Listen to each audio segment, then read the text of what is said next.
오늘도 예배 자리에 나오신 여러분들을 주님의 이름으로 축복합니다. 우리 앞뒤 좌우에 계신 분들과 인사를 나눕시다. 참 잘 오셨습니다. 함께하니 기쁩니다. 예, 우리 한 번 더 고백합시다. 우리 모두 함께 행복합시다. 네, 올 한 해는 행복, 기쁨, 감사, 이러한 단어가 우리의 입에서, 삶에서 떠나지 않기를 바랍니다. 그러기 위해서는 우리의 마음속에 또한 하나님의 말씀을 가까이 할 때, 하나님의 말씀이 우리의 삶에서 떠나지 아니할 때 비로소 하나님으로부터 말미암는 기쁨, 행복, 그로 인한 감사가 넘치게 되어집니다. 이러한 기쁨과 행복과 감사는요, 영원한 것이 되는 거예요. 사라지지 않는 영원한 것. 그래서 2024년에 우리 모든 성도들에게 하나님의 기쁨과 행복, 감사가 풍성한 우리 성정교회 성도들이 다 되시길 주님의 이름으로 축복합니다. 사람들은요, 자신을 제외하고 다른 사람을 바라보는 각자의 시각을 가지고 있습니다. 그래서 자기가 중요하게 생각하는 것 여하에 따라서 사람들을 대하는 태도가 달라지죠. 그래서 그 사람들을 대하는 태도에 따라서 어떤 유형인가 그렇게 구분 짓기도 합니다. 오늘 우리가 잘 알고 있는 선한 사마리아인 비유, 사마리아인 이 비유를 통해서 참으로 우리에게 바라시는 그리스도인, 참 인간됨의, 사람됨의 상이 무엇일까? 우리가 어떻게 살아가야 될까? 사람과의 관계 속에서 어떠한 삶의 태도를 가지고 사는 것이 주님이 기뻐하시는 태도일까? 이것을 함께 발견하는 시간이 되었으면 좋겠습니다. 오늘 말씀을 보면 한 율법사, 즉 하나님의 말씀에 대해서 익히 잘 알고 연구하고 또 그 말씀을 다른 사람에게 가르치는 사람이죠. 이 한 율법사가 예수님을 만납니다. 그래서 예수님을 찾아와서 만나서 질문을 합니다. 질문하고 예수님이 대답하고 또 이 율법사가 질문할 때 예수님이 대답하시면서 비유를 들어서 그 질문에 대한 대답을 말씀하고 있습니다. 이런 과정 속에서 드러나 있는 사람들의 삶의 태도와 유형들을 한번 좀 살펴보고자 합니다. 먼저 오늘 본문에는요, 율법 교사가 먼저 나오죠. 그런데 어떤 율법 교사가 나와서 예수님을 만나 대화 나누는데 일상적인 대화가 아닙니다. 예수님을 만나서 시험합니다. 테스트를 하는 거예요. 먼저 10장 25절 상반절을 보니까 어떤 율법 교사가 일어나 예수를 시험하여, 예수님을 테스트한다는 거예요. 자기가 알고 있는 것, 자기가 알고 있는 것을 과연 이 시대의 그 동네와 그 문화 속에서 예수를 따르는 이들이 많은데 과연 이 예수는 무엇인가 아는가 시험해 보는 거예요. 어떻게 해야 영생을 얻을 수 있습니까? 어려운 질문이죠. 그것을 위해서 시험합니다. 이런 유형의 사람은요, 과연 상대방이 나보다 뛰어난 부분을 가지고 있냐 아니냐를 먼저 가름해 보는 거예요. 그리고 그 사람을 대하는 태도를 달리하겠다라는 겁니다. 나보다도 뛰어난 것이 있으면 내가 그 사람을 존경해주고, 나보다 뛰어난 것이 없고 나보다 못하면 하대하겠다, 천대하겠다라는 겁니다. 영생을 어떻게 얻을 것인가에 대한 난해한 질문을 통해서 만약에 예수님이 이단적인 발언하기를 내심 바랐을 것입니다. 꼬투리를 잡으려고 하는 거예요. 그래서 시험하여라는, 사람을 만나 대화하는데 솔직한 대화와 인격적인 교제가 이루어져야 되는데, 이 율법 교사는 예수님을 만나는데 목적이 있어요. 은큼한 목적을 가지고 있는 거예요. 어떻게 하든지 꼬투리를 잡아보겠다는 거죠. 함정을 파고 거기에 빠져들길 기다리고 있는 거예요.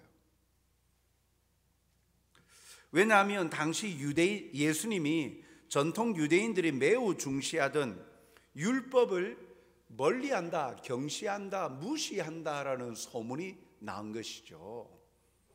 왜냐하면 예수님이 하시는 말씀은 율법의 완성이죠. 율법의 조항 속에 매여 있지 아니하시고 율법에서 말하고 있는 참 중심된 사상과 정신에 대해서 예수님의 삶을 통해 보여주고 계시는데, 유대인들의 입장에서 볼 때는 아니, 우리가 지켜오던 그 율법 조문들을 지키지 말라고 무시하는 듯 보이는 것이죠. 그래서 이 율법 교사도 와가지고 한번 걸려봐라 하고 이제 질문을 던진 겁니다. 율법사는 질문할 때 이미 답을 가지고 있었어요. 그 질문에 예수님이 묻습니다. 다시 묻습니다. 율법에 그러면 뭐라고 기록되어 있느냐 하니까 기다렸다는 듯이 이 율법 교사는 분명히 이렇게 이야기합니다. 알고 있는 답을 이야기하는데 10장 27절에 보니까 대답하여 이르되 내 마음을 다하여 목숨을 다하며 힘을 다하여 뜻을 다하여 주 너의 하나님을 사랑하고 또한 내 이웃을 내 자신같이 사랑하라 하였나이다. 이 말씀은요, 신명기 6장 5절 말씀과도 동일한 거예요. 신명기 6장 5절 말씀에 보면 너는 마음을 다하고 뜻을 다하고 힘을 다하여 내 하나님 여호와를 사랑하라. 율법에 있는 말씀을 그대로 인용하여서 그 대답을 합니다. 그러면서 나는 율법에 어떻게 기록된지 나는 다 알고 있어. 내가 이런 사람이야. 자기를 과시하는 거예요. 사랑하는 성도 여러분, 나는 사람을 만나고 대할 때 사람을 보는 시각이 내가 무시할 사람, 내가 머리 숙일 사람, 이렇게 힘의 논리로만 보지는 않습니까? 사람이 있는 모습을 보고 존중해주고 수용하고 이해하고, 그래서 있는 그 모습대로 받아들이고 함께 존중해가는 관계가 되어야 되는데, 율법 교사처럼 어떻게 하든지 꼬투리를 잡아서 뭔가 나보다도 못하게 만들어 버리려고 하는, 자기를 드러내려고 하는 과시형의 사람은 아닐까 돌아보게 합니다. 또한 이 율법 교사는요, 29절 상반절을 보면 그 사람이 자기를 옳게 보이려고, 29절 상반절, 그 사람이, 말씀 띄워주세요. 그 사람이 자기를 옳게 보이려고.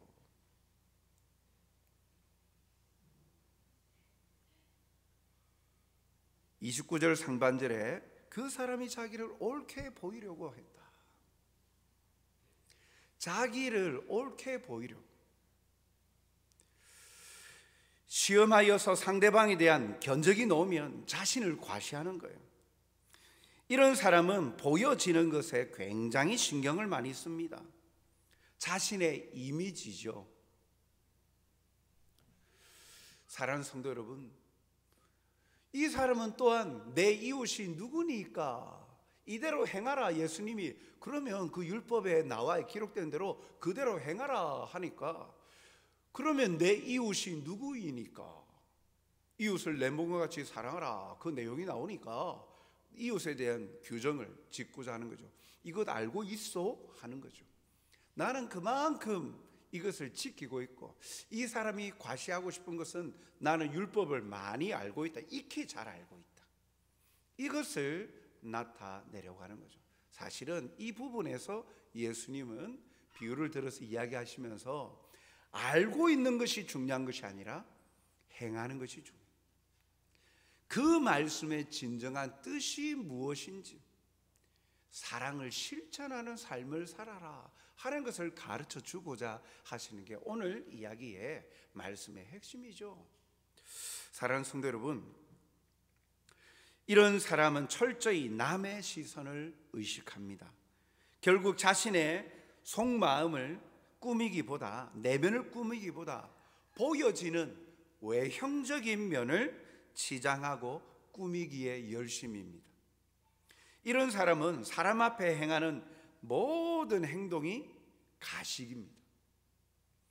진심도 있겠지만 대부분은 내 행동이 다른 사람에게 어떻게 보여질까, 여기에 전전긍긍하는 사람이에요. 그러면서 다른 사람에게 좋게 보여져서 다른 사람을 압도하고 그들 위에 군림하려고 하는, 자기를 드러내려고 하는 사람이죠. 이런 사람은요, 어떻게 보면 마음을 터놓고 나눌 수 있는 진정한 친구들이 그렇게 많지가 않아요. 모든 사람을 자기 과실을 위해서 응대하기 때문이죠. 목적을 위해 만날 뿐, 목적을 달성하고 나면 과감없이 그 상대를 버릴 사람이에요. 그래서 또 다른 대상을 찾아요. 그래서 또 다른 대상에 자기 이득을 취하려고 하는 유형이 바로 이런 스타일이죠. 그리스도인은 이해 타산적인 관계를 가진 사람이 되어서는 아니 됩니다. 그리스도인, 하나님의 백성이라면, 하나님의 자녀라면, 성도라면 간보듯이 사람에게 질문을, 함정을 파듯 질문을 딱 던져보고 견적을 쫙 뽑아보고, 아, 저 사람 되겠다 안 되겠다, 아, 그래서 저 사람은 나하고 관계 속에서 내가 더 돋보이겠다, 아, 그런 사람 옆에서 데리고 들어오고 자기가 돋보이게 하려고 하는. 그래서 모든 관계를 이해 타산, 자기 이득을 위해서 그렇게 살아가는 사람이 되어서는 아니 되죠.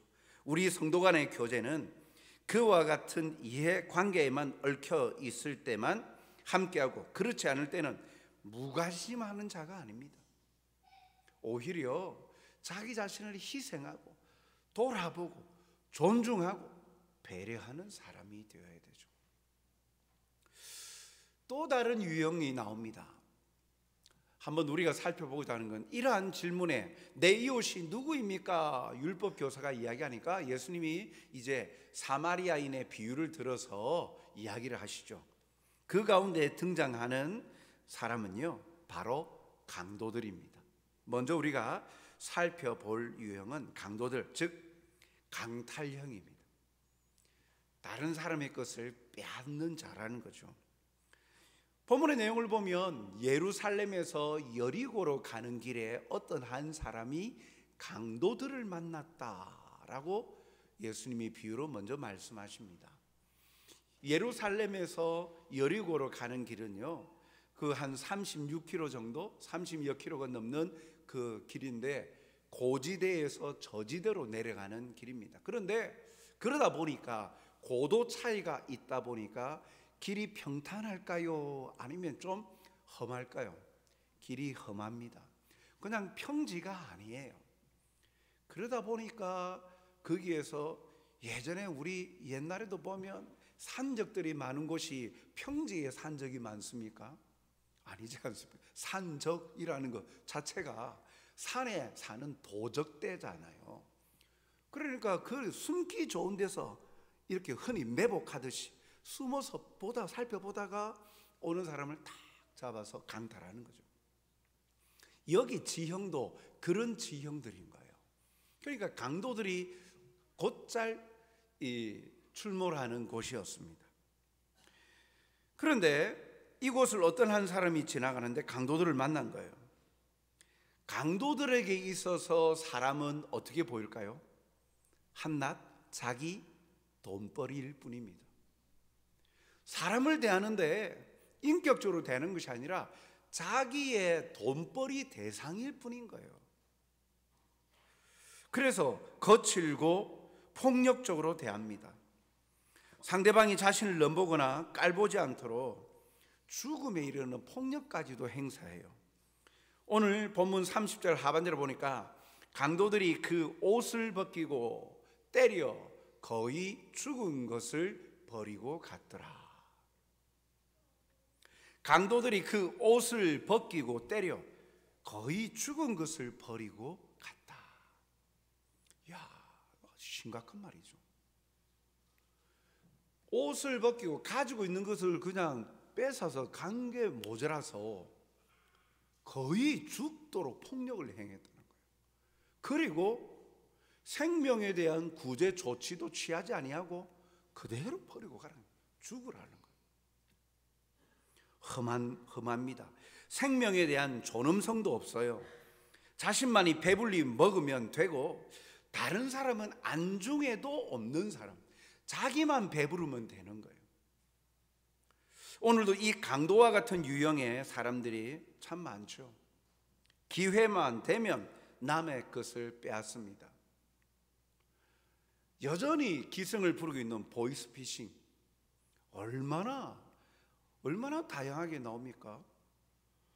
요즘은 좀 그 부분에 대해서 무뎌져 갑니다만, 저도 보면 해외 번호로 와가지고 그 계좌가 개설됐다, 카드로서 구매가 되었다, 확인해봐라, 그것부터 시작해서 다양한 스팸 문자로 해서 걸러내어도 또 다르게 이렇게 전하고, 참 이런 것들이 다양하게 남들을 속이고 빼앗으려고 하는, 그러면서 상대방이 입는 피해에는 전혀 개의치 아니하는 사람들이 얼마나 많습니까? 그래서 이 같은 사람들은 기회만 되면 남의 것을 빼앗습니다. 그것이 생각일 때도 있고 남의 아이디어, 기술일 수 있죠. 특허를 낼 수 있는 생각일 때도 있고, 물질일 때도 있고, 그것이 기술일 때도 있고, 그것이 사람일 때도 있어요. 다른 사람과 이간질 시켜서 자기 사람으로 만들어버린 그런 사람들도 많잖아요. 기업 간의 관계에서 기업 그 기밀을 돈에 의해서 팔아넘겨, 중국이나 다른 데로 팔아넘겨서 이윤을 취하는 사람들이 있죠. 분명히 디자인하고 기획을 하면서 자기 아이디어였는데, 다른 사람의 아이디어인데 그걸 자기 것인 양 뺏어 와가지고 자기 것으로 내어나가는 회사의 문화들도 있잖아요. 갑질도 있잖아요. 자기가 갖고 싶은 것은 반드시 갖고자 하여서 그 수단과 방법을 가리지 않습니다. 교회 안에도 이런 사람이 있을까? 예, 있습니다. 사람 욕심이 많은 사람이죠. 이런 사람은요, 모든 인간관계가 자기 중심적으로 돌아가기를 원해요. 자기를 빼고 다른 사람이 높아지고 중심이 되고, 그러면 잠 못 들어 하는 거예요. 어떻게 하든지 자기가 중심이 되어야 되는 거예요. 그래서 모든 것을 자기의 손아귀에 쥐려고 합니다. 그래서 이야기할 때에 자기 생각인 양 딱 가로채어서 자기가 먼저 그냥 앞질러서 이야기하면서 자기가 주목받으려고 해요. 또 사람을 모아요. 그래서 세력 과시를 해요. 그래서 다른 사람을 깎아내리는 데에 집중하는 사람들도 있죠. 참 주님의 몸된 교회가 그러면 안 되는데 성도들이 그런 연약한 모습들도 있다라는 거예요. 대화 자리에서도 한 사람을 바보 만들고 흔히 말하는 유령 취급하는 경우도 있습니다. 이런 일들은 바꾸어야죠. 사랑이 많은 교회는요, 이러한 강도들이 사라지고 퍼주는 이들이 많아지는 공동체, 그것이 바로 사랑의 공동체 아닙니까? 세 번째 유형은요, 제사장과 레위인들이 등장합니다. 강도 만나서 죽어가는 사람 옆으로 연이어서 두 사람이 지나쳐 갑니다. 그들을 오늘 말씀해 보니까 제사장과 레위인. 제사장은 하나님 앞에 제사를 드리는, 집례하는 사람 아닙니까? 그래서 백성들이 제물을 가지고 오면 중보자로서, 하나님과 죄인된 사이에 중보자로서 하나님 죄를 용서하여 주시옵소서, 화목케 하여 주시옵소서 제사를 드리는 제사장, 그리고 그 일을 돕는 자 레위인이죠. 어느 누구보다도 이스라엘 백성 공동체 안에서 보다 더 거룩하고 보다 더 엄격하게 성실하고 정직하고 의로운 자가 바로 이 종교 지도자로서 제사장과 레위인이죠. 그런데 오늘 예수님이 비유를 들어서 이 제사장과 레위인들이 어떻게 했다고 합니까? 제사장 레위인 자체를 전부 다 그렇다라고 이야기하는 게 아니에요. 여기 말씀 보니까 10장 31절 32절을 보니까 마침 한 제사장이 그 길로 내려가다가 그를 보고 피하여 지나갔다. 32절, 또 이와 같이 한 레위인도 그곳에 이르러 그를 보고 피하여 지나가되. 31절 32절이 앞부분에 주도권 가진 주체만 바뀌었지 내용은 거의 비슷하죠. 그곳에 이르러 강도 만나서 거의 죽음에 이른 사람을 보았다. 그런데 그 다음 행동은요, 피하여 갔다. 보았지만 피하여 갔다라고 이야기합니다. 왜 이들이 피하였을까요? 두 가지로 볼 수 있습니다.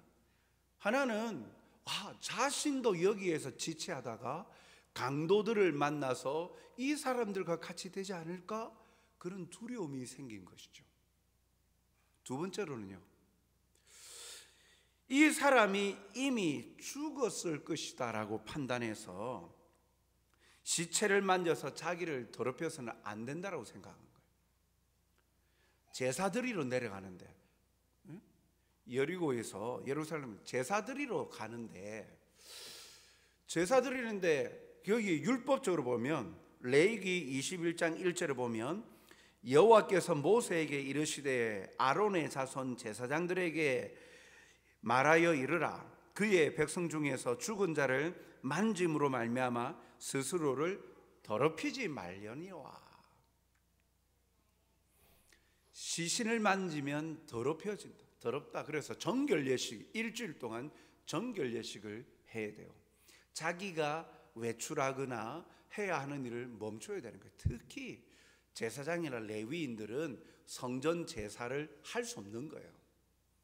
그러니까 당장 거의 죽음에 이르렀다. 살펴보지도 않고 보고 죽었구나. 이거 시체인데 이걸 만졌다가는 내가 더럽혀지면 내가 지금 내려가서 제사를 드리고 성전에서 내가 봉사해야 되는데 이걸 못하는 거잖아. 그것에 그냥 마음이 흔들리고 그쪽으로 마음이 가서 그것을 피하여 갔다는 거예요. 무엇입니까? 이와 상관없이 강도 만난 사람의 생사 여부를 확인하려는 최소한의 노력도 없었어요. 보고 피하여라 그랬어요.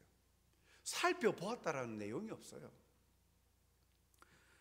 사람의 목숨보다도 자기가 중요하게 여기는 원칙 그리고 교리를 더 중요하게 생각하는 사람의 유형을 말하는 거예요. 이런 유형은 자기가 옳다고 생각하는 일에는 어떤 말도 들으려 하지 않습니다. 자기 생각과 판단대로 행하는 사람이에요.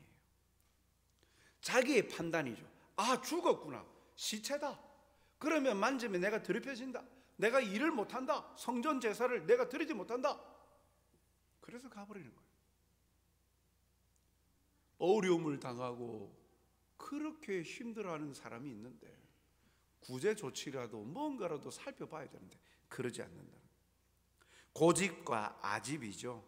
상대방의 형편을 이해하려 하지 않고 무조건 자기가 할 말만 옳다고 자기 생각이 옳다라고 여기는 고집불통입니다. 이런 사람은 자기 만족이 클지는 몰라도요, 결국 사람을 향한 진심, 사람을 향한 배려는 멀어져 있는 사람입니다. 사랑하는 성도 여러분, 귀를 열어 들으려 해야 합니다. 상대방은 어떻게 느끼고 있는지, 힘들어하고 아파하는지 보아야 돼요. 그 사람이 지금 강도당해가지고 거의 죽음에 이르렀는데 얼마나 아프고 얼마나 힘들어할까. 거기에는 전혀 생각이 닿지 않는 거예요. 오로지 자기 자신인 거죠. 어떻게 보면 이기주의요. 그리고 자기가 생각하는 원칙과 교리를 중시 여기는 사람이에요. 이런 사람들과의 모습에서 그리스도인은 달라져야 되지 않겠습니까? 그러니까 원칙만 이야기하니까 율법주의자다라는 이야기들을 하죠. 마지막 유형의 사람은요, 바로 사마리아인입니다. 사랑형이라고 표현을 할 수 있는데, 강도 만난 사람을 바라본 사마리아인의 태도는 어떠합니까? 33절 보니까 어떤 사마리아 사람은 여행하는 중 거기 이르러 그를 보고 불쌍히 여겨. 앞서 31절 32절에 나온 제사장과 레위인과는 다르죠. 보았어요. 똑같이 보았어요. 그런데 사마리아 사람은요, 보고 불쌍히 여겼다라는 거예요. 불쌍히 여기는 마음은요, 어려움을 당한 상대방의 처지와 입장을 깊이 공감할 때 나오는 감정 아닙니까? 얼마나 아플까? 얼마나 힘들까? 공감, 그 상대방이 당한 그 형편 상황을 공감할 때 그러한 불쌍히 여기는 마음이 드는 거예요. 그의 아픔을 나의 아픔으로 느낄 수 있어야만 생길 수 있는 것입니다. 사람을 바라봄에 있어서 사랑으로 대하고 공감하고 공유하는 태도를 가지고 있어요. 그런 감정으로 그는 불쌍히 여겼다라는 것으로 끝나지 아니합니다. 자기 희생의 행동으로 나타납니다. 34절에 보면 가까이 가서 기름과 포도주를 그 상처에 붓고 싸매고 자기 짐승에 태워 주막으로 데리고 가서 돌보아 주니라. 자기가 가지고 있는 시간을 투자합니다. 자기가 가지고 있는 물건들을 희생합니다. 기름과 포도주를 상처에 붓는다는 보니까 상비약식으로 상처에 덧나지 않도록 알코올 성분을 부어주고, 그래서 병균이 옮기지 않도록 해준다는 이야기죠. 그리고 자기의 나귀에 태워서 주막에 데리고 갔다. 나귀에 태우면 자기는요 걸어가는 거예요. 그 길을 걸어가는 거예요. 이 강도 만난 자를 태워서 모든 것을 희생하고 있죠. 그리고 그 주막에 가서 어떻게 돌봅니까? 2데나리온을 주면서 돌봐달라. 자기의 물질까지도 그 다 줍니다. 2데나리온, 1데나리온, 한 달 노동자의 그 생활 그 임금이라 그래야죠. 그러니까 그냥 잠깐이 아니라 진정한 마음으로 자기 물질까지 들어서 이 사람이 회복할 때까지 좀 잘 돌봐주십시오. 그리고 모자란다면 제가 다시 돌아오겠다는 거예요. 돌아와서 더 든 금액에 대해서는 제가 갚아주겠습니다 라는 거예요. 사람의 생명을 살리는데 시간과 노동력과 물질을 아끼지 않고 있습니다. 이런 유형의 사람을 대할 때 생명의 가치를 이 사람은 최고의 가치로 여기는 거예요. 적당한 선에서 그칠 수 있지요. 그러나 그는 회복될 때까지 진심을 다합니다. 정성을 다합니다. 예수님은 이 이야기를 마치시고 이들 중에 누가 강도 만난 자의 이웃인지를 묻습니다. 율법 교사가 처음에 물었죠. 내 이웃이 누굽니까? 하니까 그 이웃에 대해서 이렇게 비유를 하시는 거예요. 그러면서 그러면 여기에 강도 만난 사람, 레위인, 제사장, 그 다음에 이 사마리아인, 이들 중에 누가 이웃이냐라고 물어요. 그러니까 율법 교사가 37절 상반절에 이렇게 대답합니다. 자비를 베푼 자니이다. 사실은 예수님이 비유를 극단적으로 비유를 하셨어요. 왜냐하면 사마리아인은 유대인들에게 있어서 개 취급하는 사람이에요. 혈통적으로 이방인과 섞여서 결혼하였고, 그래서 문화가 이방 문화로 섞여 있다. 그래서 상종을 안 해요. 유대인들에게 있어서 상종도 아니하는, 멀리하고 전시하는 사람이 오히려 더 사랑을 베풀었다. 진정한 이웃은 율법 조항을 잘 알고 있는 자, 그리고 사회적으로 지위가 높은 자, 그런 것이 아니다. 비록 천대받고 멸시받는 자라 할지라도 중요한 것, 율법을 알고 있는 것보다도 행하는 자다. 그의 입으로 말했죠. 자비를 베푼 자가 내 이웃입니다. 사랑을 베푼 자. 오늘 이 말씀은 율법 교사가 생각하는 이웃의 범주는 자신과 뜻을 함께하고 율법에 동조하는 유대인일 뿐 개처럼 여기는 사마리아인은 아니었어요. 이를 뒤집어 엎으시면서 이웃이 누구냐? 그것은 진정한 이웃을 향한 태도, 사랑으로 베푸는 자라는 거죠. 사랑하는 성도 여러분, 이를 향하여서 예수님은 너도 그리 행하라. 그러면 된다. 너도 가서 이와 같이 하라. 그것이 영생을 얻고 네가 지금 하고자 하는 그 모든 것의 답이니라 라고 말씀하죠. 오늘 우리 이 말씀을 통해서 주님이 원하시는 이 땅에서 우리 그리스도인들의 삶의 모습은 어떠해야 할까? 한번 해답을 얻고자 하는 것입니다. 내 이웃이 누구입니까? 나의 이웃은 모든 사람입니다. 나는 어떤 유형의 사람입니까? 어떤 태도를 가지고 살아야 합니까? 그 이웃을 바라보는 시각과 태도는 사랑입니다. 자비입니다. 긍휼입니다. 이웃을 사랑하는 것이 곧 하나님을 사랑하는 것이요, 영생의 길임을 오늘 예수님은 가르쳐 주고 계신 것이죠. 눈에 보이지 않는 하나님을 눈에 보이는 사람도 사랑하지 아니하는데 눈에 보이지 않는 하나님을 어찌 사랑할 수 있겠느냐? 주님이 그렇게 말씀하지 않습니까? 내 이웃을 찾기 이전에 내가 먼저 약자, 소외된 자, 병든 자, 고통 당하는 자, 도움이 필요한 자, 또 주위에 있는 참 이웃이 이웃인 그들에게 참된 이웃으로 다가가야 되죠. 요한일서 3장 18절 말씀 우리 같이 한번 읽읍시다. 요한일서 3장 18절 말씀. 자녀들아, 우리가 말과 혀로만 사랑하지 말고 행함과 진실함으로 하자. 아멘. 오늘 주님이 우리에게 하시는 말씀입니다. 너도 이와 같이 하라.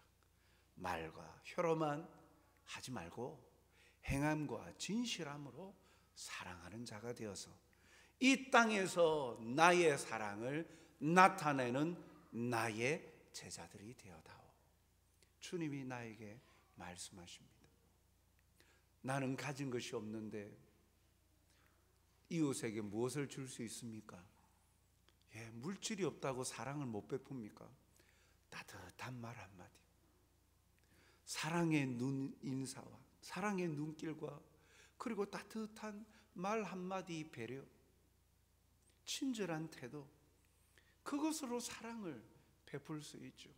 송정교회를 찾아오는 모든 사람들, 성도들에게 우리가 맞이할 때마다 말과 혀로만 끼리끼리 그리고 나에게 필요한 사람만, 그리고 내가 높아지는 자리에만 봉사하고 헌신하고 또 그들을 치리하는 것이 아니라 모든 사람을 바라보면서 말과 혀로만 사랑하지 않고 행함과 진실함으로 우리의 마음을 다하여서 배려하고 존중하고 섬기어 갈 때, 그럴 때 주님의 몸된 교회가 건강해져 가고 왕성하여져 가고 이 교회로 말미암아 이 지역이 행복해져 가는 거예요.